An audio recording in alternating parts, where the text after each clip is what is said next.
What's up, Dragon Ball fans? My name is John, and I am here bringing you another Dragon Ball Super episode review. And today's episode is episode 77.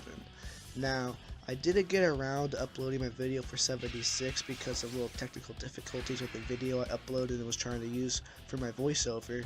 It got corrupted with me transferring it to my computer, so I kind of just gave up on it, and I thought I'd just make it up in this video, which I'm also posting late due to me not getting around to recording videos. Now, in the little recap I'll give of episode 76 was, it's the second part to 75. Krillin and Goku were in the forest looking for the magical herb that Roshi sent them on. To get a bonus power-up, instant power boost that Roshi promised them. Now, they're in the forest, and last thing you remember is they're left off surrounded by all the villains and foes they've beat from past years, past sagas, past series, you could say, Dragon Ball Super. And we have a scared Krillin who is basically looking up at all these villains who have killed him. We get the flashbacks for each time he was killed by each villain. We get Tambourine first, and we get to see it back in Dragon Ball when Tambourine killed Krillin. And then we have Frieza in the flashback to Krillin being exploded on Namek. And then we have Majin Buu, but Super Buu, and when he was turned into chocolate. Now, and then we also have Dabura when he got turned into stone. And yes, so moving on, basically they all fight their old foes and villains, and basically Krillin is going up against his worst nightmare foes, we could say, while Goku's just fighting everyone. And Goku slowly powers up to Super Saiyan and Super Saiyan 3 as he's fighting all these reincarnated foes that just seem to never stop. And when Goku turns Super Saiyan 3, he realizes that each one of these foes grew stronger as well. So he gets this idea in his head, and he's the first one of him and Krillin realize this, and it's about a little under a third of the episode he realizes this, that if he calms himself down and he powers down and calms his mind, that hopefully and surely enough that these foes should disappear. And that's exactly what happens when Goku clears his mind and stops using all of his ki. And when that happens, they all disappear. So Goku calls the Flying Nimbus, and the Flying Nimbus comes, and he goes to find Krillin to warn him of this. And he finds Krillin intertwined, basically, in a huge mess of basically Friezas at first that were attacking him, and then it becomes just Tambourines, and it's just millions of them attacking Krillin. And Krillin is just deathly scared, you can tell, because of what has previously happened to them with these people.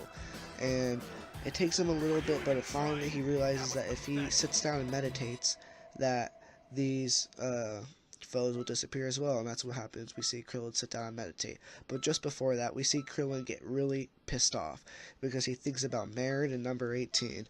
And when that happens, we see a little hidden potential type of aurora arise around Krillin, but we all know it's just how humans power up in their white aurora, and it just shows Krillin getting a nice little power boost, and that's exactly what happens. Krillin gets a power boost, and it's just basically showing that since Krillin's going to be in the Universal Survivor arc, he needs a reason to get stronger, and this is the reason why Krillin's at least strong enough to enter the tournament.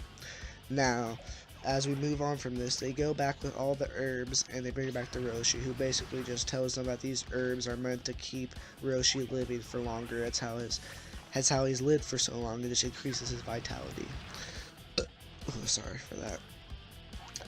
So basically, yeah, that's exactly what happens. Now, going on to episode 77, here's the real reveal. 77, it's a great episode in my opinion. We have it starting off with Goku taking farm fresh vegetables, I believe, over to a merchant down in a nice little farmer's market looking place. And they exchange the vegetables, and Goku gets a lot of money, and Goku tells him he'll be back with more. And as Goku's driving back home, he sees a truck just kind of stalled off on the side of the desert, so he gets out to help the person.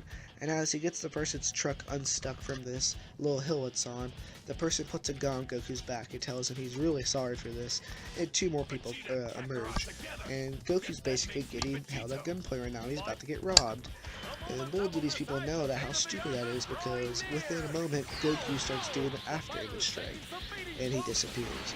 And as they're all shooting his after image strike, he's behind them and he takes down one of the guards. Sorry, one of the guards takes down one of the hijackers. And then after this, he goes on to catch one of the other one of the hijackers' bullets, and then flicks it back at him and knocks him out with it. And with the third hijacker, kind of toys with him, he comes at him, snap banishing back and forth around him, and then gets behind him, and he flicks him with his fingers into a huge rock surface. And that's basically the end of that little scuffle. But before we see the end, we see Goku get shot from behind with a bullet, and he deflects it. Nothing wrong with it, but the thing is, after he deflects it, he realizes he gets a scratch on it. And he says that, wow, I must be getting rusty, considering he gets scratched from a bullet. Now, in my opinion, what I've seen over the last couple of days, from me doing my research and my homework on the episode and watching my own reviews from different YouTubers like Geekdom 101 and whatnot, Expert Games, I've seen that a lot of people are, I guess, mad that Goku was scratched with a bullet, saying, how could this godlike man, someone who's reached godlike abilities, still get scratched by bullets? And honestly, to the people out there that literally pick and pull at little plot holes like that and little things like that, all I gotta say is, why do you waste your time? Like, this show has so much more to offer, from the little plot holes here and there that sometimes get retconned, sometimes just get looked over. And I mean, yeah, it is annoying, but like, this show delivers so much more of a positive experience that you can get from it if you just stop picking and pulling out all these little strings that are just hanging off. I mean, yeah, Goku gets scratched by a bullet, big deal. Like, it just gives you a little bit of a story and a push for Goku to get stronger. It's just showing that Goku needs to get stronger by this. Now, moving on through the episode, Goku goes home and he calls up Whis because he wants to train with someone, and Whis says he can come, but he must bring some sort of gift. So he goes home, gives the money to Chi-Chi, and then he tells her he's going out to train. So him and Goten, since he's going out to train and tells him he needs to get a gift, Goten goes with him to the store to get Whis and Beerus some type of dessert. And Goten, most likely being educated by his mother, and we all know Goku's not the most educated person, he tells Goku he has to buy Beerus and Whis a 20 set of dessert, not just a single dessert, because who just buys one dessert and brings it somewhere? Like, come on, man. You gotta be nice. You gotta bring the whole 20 set box of dessert. Good choice on Goten's part.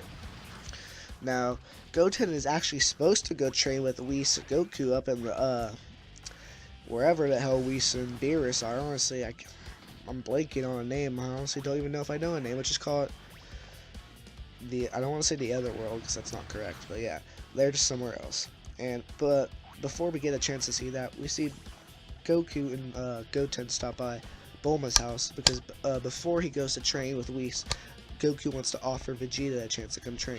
And this is where we get revealed that Bulma is pregnant, and we all know who's going to be born, Bra, or I think it's Bully. Yeah, it might be Bully. I didn't watch GT, so I'm sorry if you get offended by me not knowing that name, but I'm just going to stick with Bra because I know that. So yes, Bra is about to be born, and it looks like there was a time jump considering Bulma looks like and says she's close to being due, so I'm guessing about 8 months have jumped by, and I don't know when and where it happened, but it has.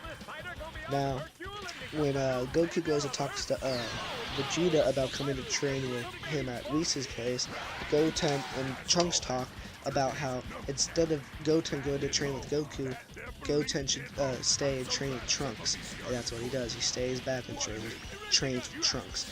So yes, we have Trunks and Goten training again, just like the old days. Now, Vegeta and Goku talk, and I guess Vegeta is sitting there pacing nervously. And if you've already been spoiled enough, and considering Bulma's pregnant, you can already consider why he's pacing. He's nervous about Bulma being pregnant.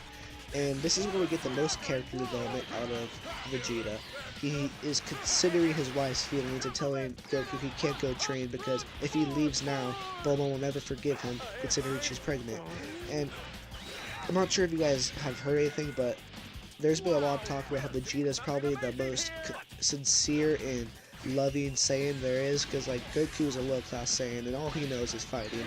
There's not really a lot of love for their family members, but Vegeta is part of the royal bloodline, so he knows he has to have an heir to his throne. He knows he has to mate with a woman, so it kind of just shows that Vegeta, with all the years of him being on Earth, he's growing soft, and that he actually has a side to him that loves Bulma and his family.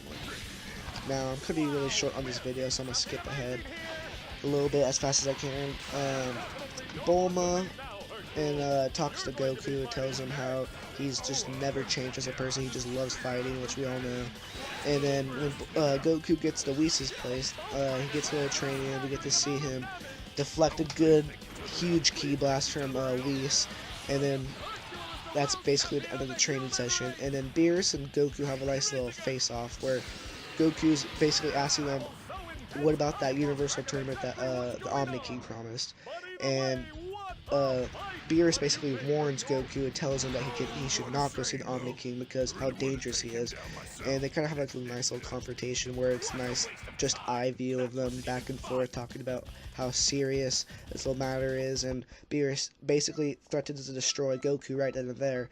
And then Goku just basically teleports the Omni King's place right then and there because he has that button the Omni King gave him. So we're at the Omni King's place, and we see both Omni Kings play with the planets, so that they're actually destroying real planets while they're playing with these fake planets. And basically, Goku just reminds them about the Universal Survival Tournament, and yeah, that's where it basically ends. The Universal Survival Tournament is starting next week. We get a little preview at the end of this episode where we see all the Gods of Destruction kind of coming down. We've already seen this in the second trailer, but it's just a show that the next episode is this. We're going to see the review of all these other universes, all 10 other universes we haven't seen yet, God of Destructions. And I'm pretty excited. We got some good looking characters, and we got a lot of good fights probably coming. And hopefully this arc is, I'm not going to say how long it's going to be, but I guarantee it's going to be at least 40 episodes, because there's just no way you could do something like that and not have it be at least 40 episodes, you know, like 12 universes, that's a lot of fighting, a lot of drama, a lot of things are going to happen. I'm guessing we're going to see some new transformations, we're going to see some new feats and awesome things to remember from some of the Z Fighters. I'm thinking it's going to be special. Some of the Z Fighters are in there that probably half of you questioned, like, why are they on this roster? I'm already convinced that they're going to have their moments to shine and probably outshine any of the moments they had before. This is going to be a great arc, and I cannot wait for it to start.